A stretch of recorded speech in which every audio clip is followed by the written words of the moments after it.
as you can see, there's going to be lots of reflections in my glasses. We've got new lighting equipment, and without Rob I can't use the reflector, so we'll figure this out one way or another. Obviously, for respect purposes, I'm not going to say my university, where I was living at the time, and obviously the people's names. Hey guys! So I told you I'd be back. A lot of you asked for my horror story, my first year horror story. It was nothing to do with the course or grades or anything, it was just about accommodation. Hence why I became a student ambassador. So I moved to university, obviously quite far away from my hometown. As a lot of you know, I moved quite a fair way away from my home. And so it was quite tough to start with anyway, because I've never really been away from my family. Family mean a lot to me. So I was pretty much on my own for like a week. Didn't have any friends, didn't have anything. The course hadn't started yet. So my parents dropped me off on a Saturday. We drove all the way down with a caravan. We had literally everything. The first night was okay. So in my flat, it was a long corridor with 5 rooms and then the kitchen at the end. So A being closest to the door and E being furthest away from the door. I was in room B, so I was right next to the door. It was meant to be 3 other girls and 1 boy, and that everyone was meant to be non-smokers. That's what it said when I had my request form through. So I was like, yeah, no, that'll be great, that's fine. But then when I got there, everyone smoked, and it was 2 girls and 2 boys. So it was one of those, oh, okay. Alright. The first night I had a bit of a cry. Second night I cried even more. My parents obviously came and said goodbye to me before they set off to go back up north.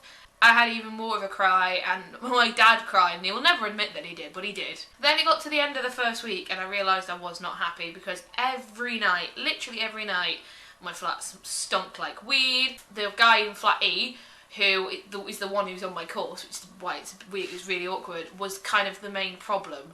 He was always playing music way too loud. If he was in the kitchen, he'd have the door open and he'd be playing films till 4 or 5 AM, super loud, and I'd be messaging him saying, can you turn it down, I'm trying to sleep, and it just wasn't working.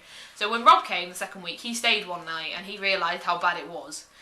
So he started looking for somewhere else for me to live. During this time, I'd contacted the staff there, I'd had to ring security once, and I'd also contacted my wellbeing team at my university to try and get everything sorted.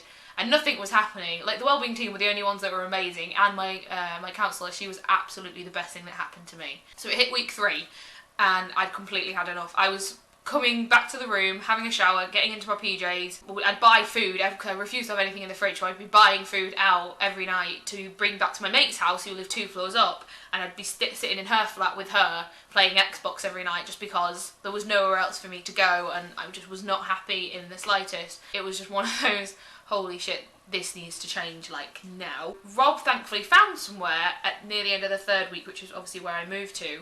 That place was called Student Castle, and it was amazing. I loved the guys there. I went and viewed it and was like, great, yeah, sure, moving in now.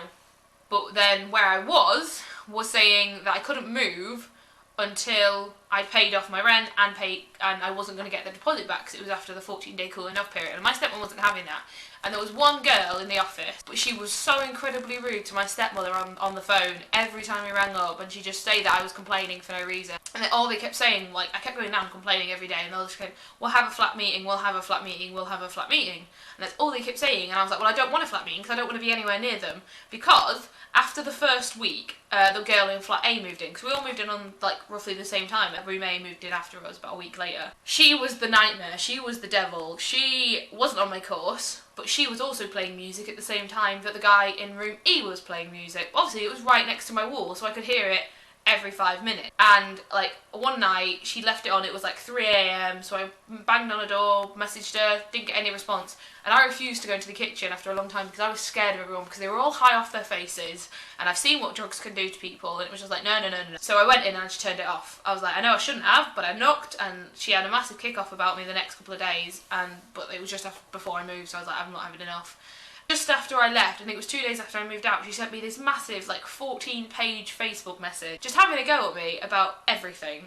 But half of the stuff was lies, so it was one of those, I just completely disregarded it. I sent it to the university as harassment, because it was harassment. I actually had to tell my tutors, like, the first week in, on the first day, that I was having a really bad problem, and if I wasn't in for a couple of days, they knew why. And they were actually really understanding. They didn't, like, question anything, they never asked, oh, what does this mean, what can I help? And the only reason why things got sorted and why I, like, got my deposit back after I moved and stuff was because my best mate and Rob had to write statements about what the livings were like. And the day before I moved out, when I was packing everything up, thankfully my best mate helped me move everything out of the kitchen that I had, because people had been using my stuff because obviously I hadn't been in the kitchen. So we found everything, even though I swear I was missing a few bits, but I was like, I'm not going to raid through the cupboards just to find them, and the dirty pots in the sink and stuff. G just fell to the floor because the smell was so horrid and everything was absolutely disgusting that, like, she just felt so instantly sick. And on the last night, they were throwing knives around. Yes, I didn't go and see my accommodation, which was probably a big problem. It was just one of those crazy events that is definitely going to stick with me for a long time. So if you want me to make a video about tips for first year accommodation or first year university, especially as a lot of you are going to be having to make your final choices soon, put it in the comments below and of course I'll make a video for that. I don't understand why people could spend £27,000 for their tuition fees for the 3 years. You should be trying your hardest. There are many people in this world that can't go to university and can't get an education. And it's just like, why waste it? Next week's video I'm actually filming tomorrow. I've got a couple of friends coming over and we're going to do a northern versus southern video. So that is going to be quite interesting. If you have any other video ideas you want to see, put them in the down bar. If you have any horror stories or stories from your university, I'd love to hear about them. But I think that's it. So, see you next week.